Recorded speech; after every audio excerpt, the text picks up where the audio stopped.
Hello students, welcome to my history channel. My name is सिद्धांत Mishra and I am UGC net qualified in history. हम अपनी जो श्रृंखला चला रहे हैं सल्तनत कालीन इतिहास की, उसमें आज हम खिलजी वंश के अंत का इतिहास जानेंगे और अलाउद्दीन खिलजी के बाद कौन कौन से और खिलजी वंश में शासक हुए हैं उनके बारे में जानेंगे और ये जानेंगे किस तरह से खिलजी वंश का अंत होता है और उसके बाद तुगलक वंश का उदय होता है। और जैसा कि मैंने आपको बताया था, खिलजी वंश ने कुल 30 वर्ष शासन किया और दिल्ली के सल्तनत में शासन करने वाला ये सबसे कम साल का ये वंश है जिसने सबसे कम समय के लिए शासन किया। और इसके बाद जब तुगलक शासन आएगा तो उसने दिल्ली की सल्तनत पे सबसे अधिक वर्ष शासन किया है। तो हम जानते हैं अलाउद्दीन की कुछ पहले सैन्य सुधार देख लेते हैं, किस तरह से उसने सैन्य सुधार किए। तो उसने सेना का अधिक केंद्रीकरण कर दिया, जैसा कि हमने देखा था पहले भी, और स्थायी और विशाल सेना रखने वाला ये ऐसा प्रथम सुल्तान है। सेना की इकाइयों का इसने कुछ विभाजन किया 1000, 100 और 10 के ऊपर आधारित करके, जिसको इसने खानों, मलिकों, अमीरों और सिपह सलारों के अधीन रखा। और ये जो 10,000 की सैनिक टुकड़ियाँ थी, इसको तुमन कहा गया है। ये जो पूरी पद्धति है ये इसने मंगोलों से सीखी है और मंगोल अपनी सेना का जो विभाजन है वो इसी तरह से 10 की ऊपर आधारित करके करते थे। इसको दशमलव पद्धति भी कहते हैं। और इस तरह से क्या है, सेना जैसे 1 लाख की सेना है, 1 लाख की सेना को विभाजित कर दिया 10-10 की टुकड़ियों में और उसके नीचे इस तरह से कुछ बनाया कि 10 जो घुड़सवार हैं उनकी टुकड़ी को एक अधिकारी के अधीन रखा जिसका नाम था सरखेल। सरखेल के अधीन 10 घुड़सवार हो गए और सिपह सलार के अंदर 10 सरखेल हो गए। इस तरह से अगर हम देखें तो 10 जो सरखेल हैं, इनका मतलब है हर एक सरखेल के पास 10 घुड़सवार होंगे, यानी कि सिपह सलार के पास अगर 10 सरखेल हैं तो सिपह सलार के पास एक तरह से 100 घुड़सवार हो गए। उसी तरह से अमीर के पास 10 सिपह सलार हैं तो इसका मतलब अमीर के पास 1000 घुड़सवार हो गए।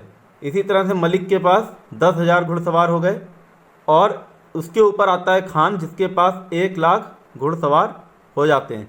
तो 1 लाख की सेना खान के अधीन है, उसके नीचे उसके पास 10 मलिक हैं और उन 10 मलिकों के हर एक मलिक के नीचे 10 अमीर हैं, हर एक अमीर के नीचे 10 सिपह सलार हैं और हर एक सिपह सलार के नीचे 10 सरखेल हैं और हर एक सरखेल के नीचे 10 घुड़सवार हैं। तो इस तरह से इसको हम देख रहे हैं दशमलव पद्धति, यानी कि नीचे से ऊपर तक मल्टीप्लिकेशन हो रहा है 10 से।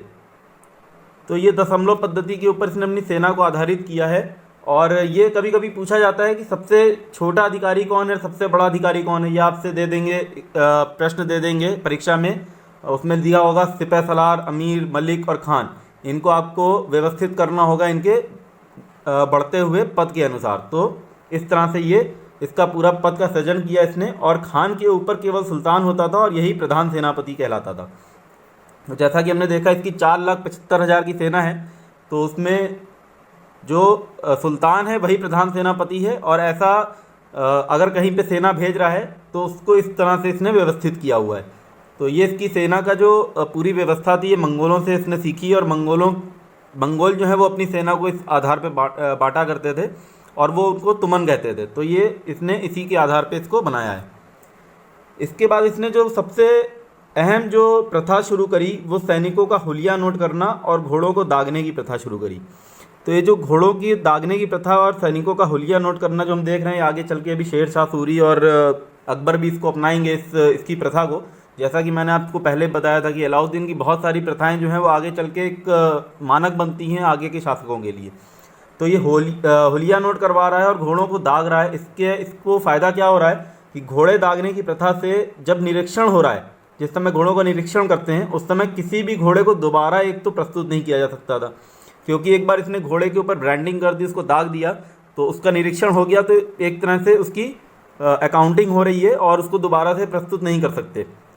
दूसरा, किसी भी घोड़े को जो निचली स्तर का जो घोड़ा है उसकी, मतलब जैसे आपने जब घोड़ा प्रस्तुत किया निरीक्षण के लिए, तो अगर उसकी ब्रांडिंग हो रखी है, उसको दागा हुआ है, तो आपको पता है कि ये घोड़ा इस नस्ल का है और उसके स्थान पे किसी दूसरे घोड़े को भी प्रस्तुत नहीं किया जा सकता था। तो हमको घोड़ों की पहचान हो रही है इससे।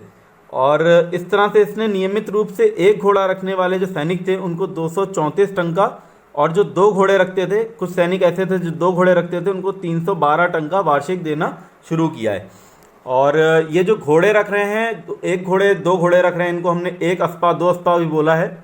अभी आगे जब हम मनसबदारी सिस्टम पढ़ेंगे और जब हम जहांगीर के बारे में पढ़ेंगे, तो ये जो पद्धति है, जो प्रथा है, एक अस्पा दो अस्पा दो अस्पा सी अस्पा, ये बहुत ज़्यादा विस्तृत रूप ले लेगी और इसका जो मूलभूत ढांचा है वो यहीं से शुरू होता है।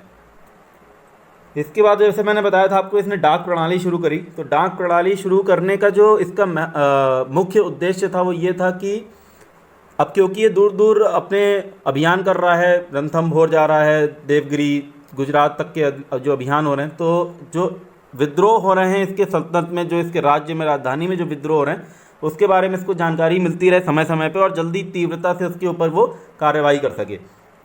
तो इस तरह से इसने घुड़सवारों और लिपिकों को डाक चौकियों पे नियुक्त किया, जो सुल्तान तक समाचार पहुंचाते थे, और प्रत्येक आधे या 3/4 कोस की दूरी पर द्रुतगामी घोड़ों की व्यवस्था की गई। और यही डाक प्रणाली हम देखते हैं आगे चल के मोहम्मद बिन तुगलक के समय में बहुत ही विस्तृत रूप लेगी और इसका पूरा विस्तार से वर्णन करेगा इब्न बतूता।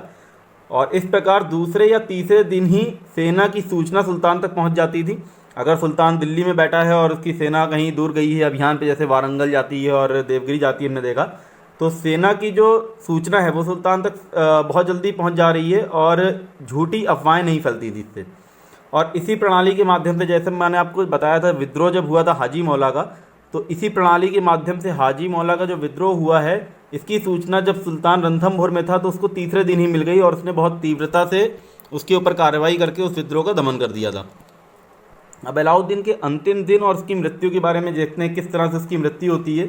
अंतिम दिन में किस तरह से मलिक कफूर, जैसे मैंने आपको बताया, मलिक कफूर जो उसका एक अधिकारी है, जनरल है उसकी सेना का, जिसको उसने देवगिरी का प्रांत एक तरह से दे दिया है और उसने वहाँ पे मुख्यालय बना लिया है, उसके प्रति मोह ने कफूर को काफ़ी शक्तिशाली बना दिया था।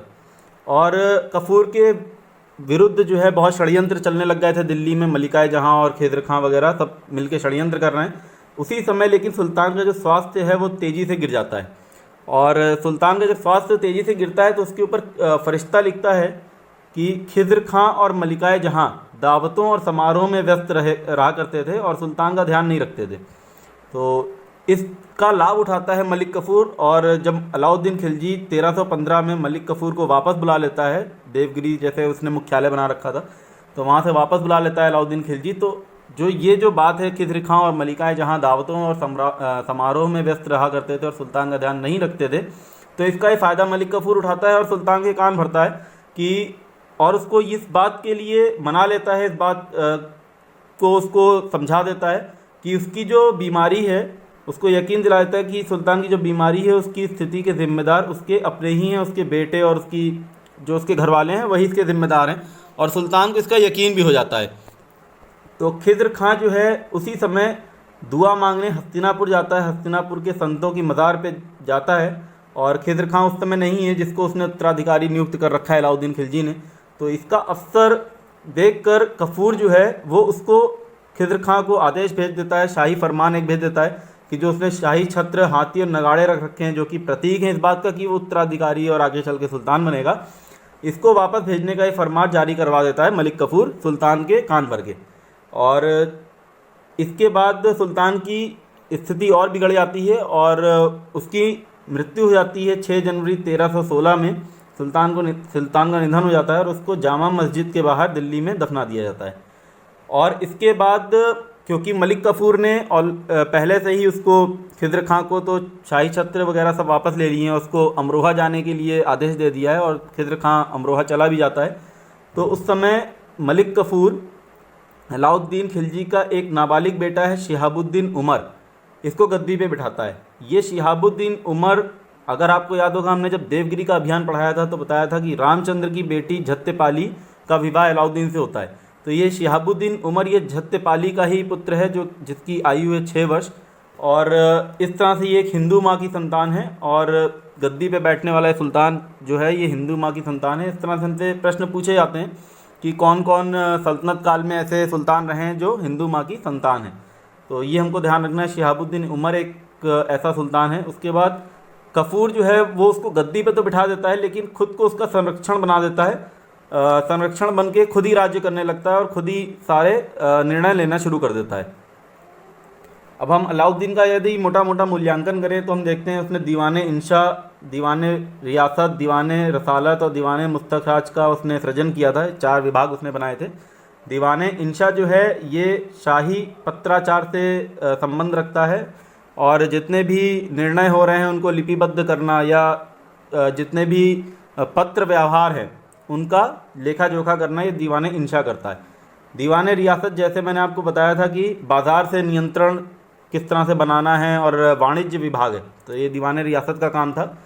अब ये जो दीवाने रसालत है ये है फॉरेन मिनिस्ट्री टाइप, मतलब कि जो विदेश मंत्रालय है वो इसने इसका सृजन किया हुआ है कि किसी विदेशी राजा से बात करनी है या विदेश का मतलब सल्तनत के बाहर की कोई भी राजा हैं उनसे अगर कुछ बात करनी है या पत्र व्यवहार जो भी करने हैं वो दीवाने रसालत के अंतर्गत होंगे।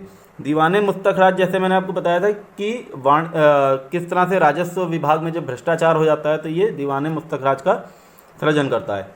और इसके साथ ये साहित्य का भी संरक्षण है और इसने अमीर हसन देहलवी और अमीर खुसरो को संरक्षण दिया है। अमीर खुसरो जिसके बारे में हम आगे चल के बात करेंगे, अभी एक सत्र इसके ऊपर अलग से रखेंगे अमीर खुसरो के ऊपर, क्योंकि ये बहुत ही महत्वपूर्ण है हमारी परीक्षा की दृष्टि से भी। और इसको तूतियाई हिंद बोलते हैं। अमीर खुसरो जिसने बहुत सारी रचनाएं करी हैं। खज़नाए फुतूह में जिसने अलाउद्दीन खिलजी के बारे में जितने उसके अभियान है उसके बारे में लिखा है। फिर आगे चल के खिज़र खां के आदेश पर उसने देवल रानी और खिज़र खां के ऊपर कहानी लिखी है, तो इसके ऊपर हम बात करेंगे। 1311 में कुतुब मीनार के विस्तार का कार्य शुरू करवाता है पर उसको पूर्ण नहीं कर पाता अलाउद्दीन खिलजी। और 1311 में कुतुब मीनार के पास इसने एक अलाई दुर्ग बनवाया है। अलाई दुर्ग इसको बोलते हैं कुश्के सिरी, जो कि सिरी किला था उसके पास का निर्माण कराया जिसपे हिंदू अलंकरण शैली से नक्काशी की गई। तो अब हम यहाँ से देखते हैं जो स्थापत्य कला है वो अलग रूप ले रही है और इसको इंडो इस्लामिक स्थापत्य कला हम बोल सकते हैं। और जब हम स्थापत्य कला पढ़ेंगे सल्तनत कालीन की अलग से तो उसमें इसके बारे में बहुत विस्तार से बात की जाएगी। तो अभी आप इतना जान लीजिए कि हिंदू अलंकरण यहाँ से शुरू हो चुका है। और इसके अलावा ये जैसा कि आप इस स्क्रीन पर देख पा रहे होंगे कुतुब मीनार है। कुतुब मीनार के दाहिनी तरफ इसने एक अलाई दरवाज़ा बनवाया है। तो ये अलाई दरवाजे में भी काफ़ी अलंकरण है। अभी अगर मैं आपको जब स्थापत्य पढ़ाऊँगा तो इसको जूम करके दिखाऊँगा। इसमें काफ़ी अलंकरण है, जैसे यहाँ पे जाली का काम किया गया है, ऊपर गुंबद है और ये आर्क बने हैं। तो ये इसने अलाई दरवाज़ा बनवाया है। इस तरह से इसने बहुत सारे निर्माण कार्य भी किए। इसके अलावा इसने एक हौज ख़ास बनवाई दिल्ली में। जैसा हमने देखा था हौज शमसी जो है वो इल्तुतमिश ने बनाई थी, एक तालाब है और ये बनाता है उसका नाम है हौज ख़ास। अब इसने क्योंकि इसको पढ़ना नहीं आता था, जैसे बर्नी बोलता है हमको ये अनपढ़ था, तो इसने कुरान कभी नहीं पढ़ी तथा वह रमज़ान के रोज़े रखने या दैनिक नमाज़ पढ़ने का बहुत पाबंद भी नहीं था। और ऐसा ये पहला सुल्तान था जो जुम्मे की नमाज के लिए भी नहीं गया, पर फिर भी वो खुद को एक सच्चा मुसलमान कहता था और वो एक सच्चा मुसलमान था। और यदि अगर हम इतिहासकारों की बात करें तो जो के.एस. लाल इतिहासकार हैं, आधुनिक इतिहासकार, ये कहते हैं इनके अनुसार जो उसकी हिंदू दमन की नीति थी वो धर्मांधता से प्रेरित ना होकर सामाजिक आर्थिक सुधारों का परिणाम था। क्योंकि ये बोलते हैं कि उस समय जितने भी गांव के जो मुखिया थे या जो भी खुद मुकद्दम थे उनको इसने बिचौलियों को हटा दिया, उनका दमन एक तरह से आर्थिक रूप से किया है। तो ये इसके आर्थिक सुधारों का परिणाम था, बल्कि उसके हिंदुओं को दमन करने की जो नीति है वो धर्म से प्रेरित नहीं थी। अब ये इस तरह से बोलते हैं कि जितने भी खुद मुकद्दम थे उसमें से जितने भी अधिकतर थे वो हिंदू ही थे। तो ऐसा होना स्वाभाविक था कि हिंदुओं का ही ज़्यादा इसमें नुकसान होगा और ये इसके आर्थिक सुधारों का परिणाम था। वहीं पे प्रोफेसर हबीब साहब हैं, वो बोलते हैं कि मध्यकालीन भारत का बौद्धिक इतिहास जो है वो मोइनुद्दीन चिश्ती से शुरू होता है, लेकिन इसका राजनीतिक इतिहास का प्रारंभ अलाउद्दीन खिलजी से ये मानते हैं। मतलब यहाँ से ये मानते हैं कि अब यहाँ से मध्यकालीन भारत का राजनीतिक इतिहास शुरू हो गया है। आर.एस. शर्मा जी ने बहुत ही खास टिप्पणी करी है और इसका पूरा जो शासन है उसको 2 पंक्तियों में समझाने की कोशिश करी है। उन्होंने बोला है कि विश्वासघात, लूट और आतंक ये उसके शासन की विशेषता रही हैं, जिससे उसके शासन का क्रमशः प्रारंभ हुआ, विकास भी हुआ और इसी से उसका अंत भी हुआ। जैसे कि हम देख रहे हैं अभी उसने किस तरह से, अब आगे चल हम देखेंगे किस तरह से मुबारक शाह खिलजी को जो हो मलिक कफूर है वो किस तरह से उसको मारने की कोशिश करेगा और उसके बाकी जितने उसके रिलेटिव्स हैं उनको किस तरह से उनका अंत कर देगा। तो वही बता रहा है कि विश्वासघात, अब जैसे उसने खुद ने विश्वासघात किया था जलालुद्दीन खिलजी के साथ, तो उसी तरह का विश्वासघात उसके सामने एक मलिक कफूर ने कर दिया है। और जब आपको याद होगा जब हमने जलालुद्दीन खिलजी के अंत के बारे में बात की थी तो हमने बताया था कि किस तरह से बर्नी ने एक टिप्पणी करी है कि जितने भी विश्वासघाती थे उनको समय पे देर या सवेर सही परंतु सबको अपने पापों का परिणाम मिला। और जिस तरह से इसने अलाउद्दीन खिलजी ने जलालुद्दीन खिलजी के साथ विश्वासघात किया, उसी तरह समय ने इसके सामने भी एक विश्वासघाती हिजड़ा यानी कि मलिक कफूर को खड़ा कर दिया है। अब हम देखते हैं किस तरह से मलिक कफूर ने जो सत्ता का सुख है वो केवल 35 दिन ही उठाया और इसके बाद कुतुबुद्दीन मुबारक शाह खिलजी सुल्तान बनता है। तो कफूर जो है जब सत्ता का सुख केवल 35 दिन उठा पाया, उस समय उसने सोचा कि जितने भी अलाउद्दीन खिलजी के पुत्र हैं उनको अंधा करके और उनको मरवा दिया जाए, वरना उसकी जो सत्ता है उसके ऊपर चुनौतियाँ आती रहेंगी। तो ये एक इसका पुत्र है अलाउद्दीन खिलजी का मुबारक शाह, इसको ये अंधा करवाना चाहता है मलिक कफूर और इसके लिए कुछ पायक भेजता है। लेकिन मुबारक शाह जो है वो घूस देकर पायकों को अपनी तरफ कर लेता है और कफूर की हत्या करवा दी जाती है। और ये 17 वर्ष की आयु में मुबारक शाह खिलजी सिंहासन पर बैठता है और उपाधि लेता है कुतुबुद्दीन। तो कुतुबुद्दीन मुबारक शाह खिलजी के नाम से सिंहासन पर बैठता है 17 वर्ष की आयु में। और ये दिल्ली का प्रथम ऐसा सुल्तान है जो खुद को खलीफा घोषित करता है। अभी तक हमने देखा कि सारे सुल्तान खुद को खलीफा का प्रतिनिधि घोषित कर रहे हैं, ये खुद को ही खलीफा घोषित कर दे रहा है। और जो 17-18 हज़ार बंदी बनाए गए थे अलाउद्दीन खिलजी के समय में जिनके ऊपर कठोर कार्रवाई हुई थी, उन बंदियों को ये मुक्त कर देता है क्योंकि ये पहले भी खुद भी जेल में रहा है। और इसका इस तरह से चरित्र चित्रण किया गया है कि जितने बर्नी वगैरह इसका चरित्र चित्रण करते हैं कि बहुत स्वभाव से बहुत ही सहज व्यक्ति था। और इसके कारण जब ये शासन पे आता है तो रिश्वत और भ्रष्टाचार प्रचलित हो जाते हैं। और जब हमने देखा था कि नव सिंधों की क्या हालत हो गई थी और जितने भी अधिकारी थे उनकी क्या दशा थी अलाउद्दीन खिलजी के समय, तो वो सब अपने पूर्ण उनको अब ये स्वर्ण युग मिल जाता है एक तरह से।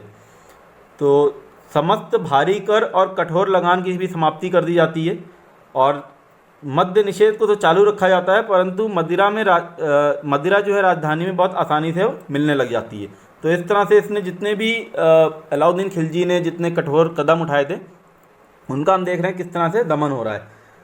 और लोकप्रियता की प्राप्ति के लिए अलाउद्दीन के सभी जितने उसके भूमि और बाजार संबंधी विनियम थे उनको अभी अंत कर दिया जाता है। जैसा कि मैंने आपको बताया था कि उसके जो बाजार के जितने भी नियंत्रण हैं और उसके बाजार से संबंधी जितने भी सुधार हैं वो एक अस्थायी उपाय हैं।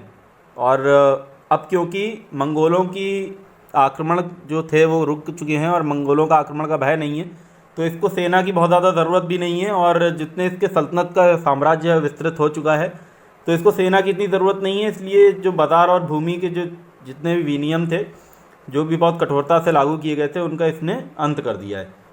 लेकिन इसके साथ ही जब ये सिंहासन पे बैठ रहा होता है उससे पहले ही चित्तौड़ पहले ही स्वतंत्र हो गया होता है और अब गुजरात और देवगिरी ने भी स्वतंत्रता की घोषणा कर दी है। तो एक गुजरात में आइनुल मुल्क को भेजता है, गुजरात का जो विद्रोह है उसका दमन होता है और मलिक जाफ़र को वहाँ का सूबेदार यानी कि राज्यपाल वहाँ का नियुक्त कर देता है गुजरात का। इसके बाद देवगिरी में जैसा कि मैंने बताया था आपको हरपाल जो वहाँ का रामचंद्र का जमाता है वो वहाँ पे उसको नियुक्त किया था मलिक कफूर ने और प्रतिनिधि बनाया था एक तरह से दिल्ली सल्तनत का। तो ये भी जब स्वतंत्रता की घोषणा करता है तो देवगिरी पे हमला करवाता है मुबारक शाह खिलजी और हरपाल को मार दिया जाता है। और अब दिल्ली को प्रत्यक्ष रूप से पहली बार दिल्ली सल्तनत में विलय कर लिया जाता है। तो जैसा कि अलाउद्दीन खिलजी की जो नीति थी दक्कन को लेके दक्षिण को लेके उसकी नीति को ये थोड़ा सा परिवर्तित कर रहा है। और जैसा कि उसने किसी भी राज्य का प्रत्यक्ष रूप से विलय नहीं किया था, केवल अधीनता स्वीकार करके वार्षिक कर के रूप में उनको स्वतंत्र शासन करने के लिए अनुमति दी थी, तो यहाँ पे अब देवगिरी का प्रत्यक्ष विलय हो रहा है पहली बार दिल्ली सल्तनत में। उसके बाद ही जैसे वारंगल का जो शासक था प्रताप रुद्रदेव, इसने भी कर देना खराज देना बंद कर दिया था वार्षिक कर, तो इसके विरुद्ध खुसरो खां को भेजता है। अब ये जो खुसरो खां हैं ये बहुत महत्वपूर्ण है। खुसरो खां जो है ये एक हिंदू था जो कि धर्म अपना बदल कर मुसलमान बनता है। इसका असली नाम है हसन। तो ये हसन है और खुसरो शाह के नाम से ये शासन करेगा आगे चल के, और इसको ये खुसरो खां की उपाधि देता है मुबारक शाह खिलजी। तो ये इसको भेजता है अपने दक्षिण के अभियानों में। जिस तरह से हमने देखा कि अलाउद्दीन खिलजी मलिक कफूर को भेज रहा था, उस तरह से ये खुसरो खां को भेजेगा। और जिस तरह से मलिक कफूर बहुत ही शक्तिशाली हो जाता है और सुल्तान के ऊपर उसका बहुत प्रभाव होता है, इसी तरह से आगे चल के इस खुसरो शाह का भी इस सुल्तान मुबारक शाह खिलजी के ऊपर बहुत ही अधिक प्रभाव हो जाता है। तो जब ये सेना लेके पहुंचता है वारंगल, तो प्रताप रुद्रदेव संधि कर लेता है और उसको बदरकोट का जिला और 40 स्वर्ण ईंटें वार्षिक खराज के रूप में देना स्वीकार कर लेता है। तो वार्षिक कर जो है ये इसने स्वीकार कर लिया है प्रताप रुद्रदेव ने, 40 स्वर्ण ईंटें और बदरकोट के जिले का जितना राजस्व है वो। अब ये जो खिज्र खां, ये मुबारक शाह खिलजी जितने इसके भाई हैं, खिज्र खां हैं, शिहाबुद्दीन उमर है और सादी खां हैं, इनकी हत्या करवा देता है, जिससे कि उसके शासन के ऊपर कोई चुनौती ना हो, तो इनकी हत्या करवा देता है। और जैसा कि एक सूफ़ी संत थे निज़ामुद्दीन औलिया से इसकी जो रिश्ते हैं वो अच्छे नहीं रहते, और ये एक घोषणा करता है कि जो भी औलिया का जो व्यक्ति सर लाएगा उसको 1000 टंका ये देगा एक पुरस्कार के रूप में। तो ऐसी घोषणा इसलिए करता है क्योंकि इसने एक मस्जिद है बनवाई उसकी, जामा मस्जिद, और जितने भी उलेमा वर्ग हैं उन सबको वहाँ पे आने का आदेश देता है, जिस पर औलिया नहीं पहुँचते और औलिया एक संदेश भेजते हैं कि मेरे घर के समीप जो मस्जिद है उस पर मेरा ज़्यादा उस मस्जिद का मेरे ऊपर ज़्यादा अधिकार है, बजाय इसके कि मैं बहुत दूर जाऊँ और वहाँ पे जाके नमाज अदा करूँ।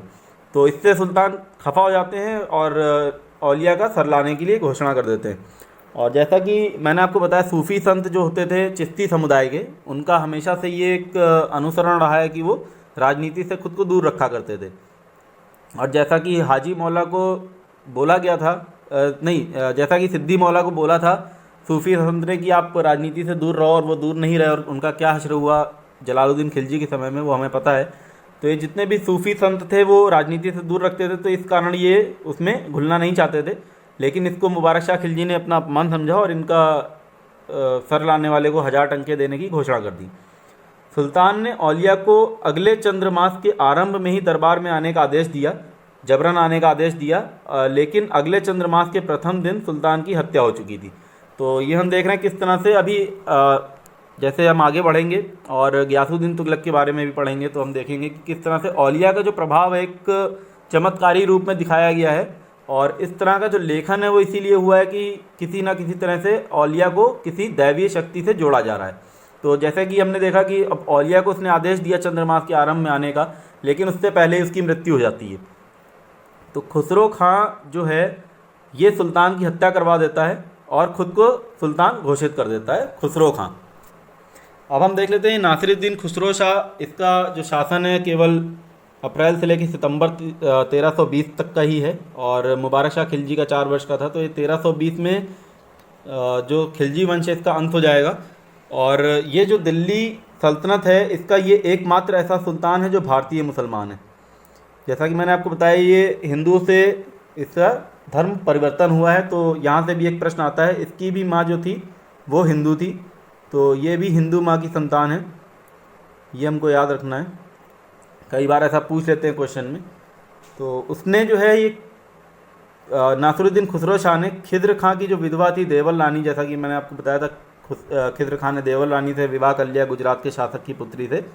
तो इसकी जो विधवा है खिज्र खां की, इससे विवाह कर लेता है और इसको औलिया का भी समर्थन प्राप्त होता है और सभी अमीरों ने इसको स्वीकार कर लिया। किंतु जो गाजी मलिक है, जो दीपालपुर में सीमा रक्षक नियुक्त किया था अलाउद्दीन खिलजी ने जिसको, वो इसको स्वीकार नहीं करता है और वो एक भारतीय मुसलमान को सिंहासन पर, जितने भी तुर्क थे, ये जितने भी शासक वर्ग थे, ये भारतीय मुसलमान को सिंहासन पर बैठे नहीं देख सकते थे। तो इस वजह से इन्होंने स्वीकार तो कर लिया, लेकिन ये किसी तरह से इसको चाहते थे कि ये शासन पे ना बैठे।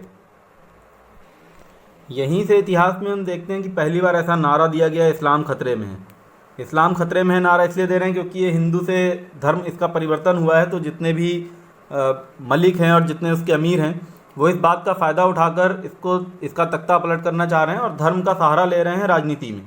तो इस्लाम खतरे में है नारा दिया गया और गाजी मलिक जो कि दीपालपुर का सूबेदार था वहाँ से उसको बुला लिया गया और उसने शाही सेना के विरुद्ध युद्ध किया दबाली में युद्ध करके गाजी मलिक ने शाही सेना को बुरी तरह परास्त कर दिया।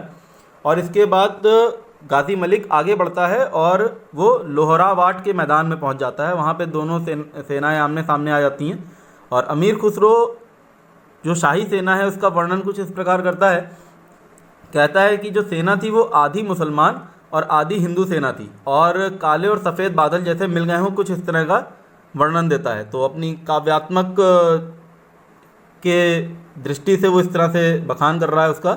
और हिंदुओं की सेवा में मुसलमान उनके इस प्रकार मित्र बन गए थे जैसे स्वयं उनकी परछाई हों।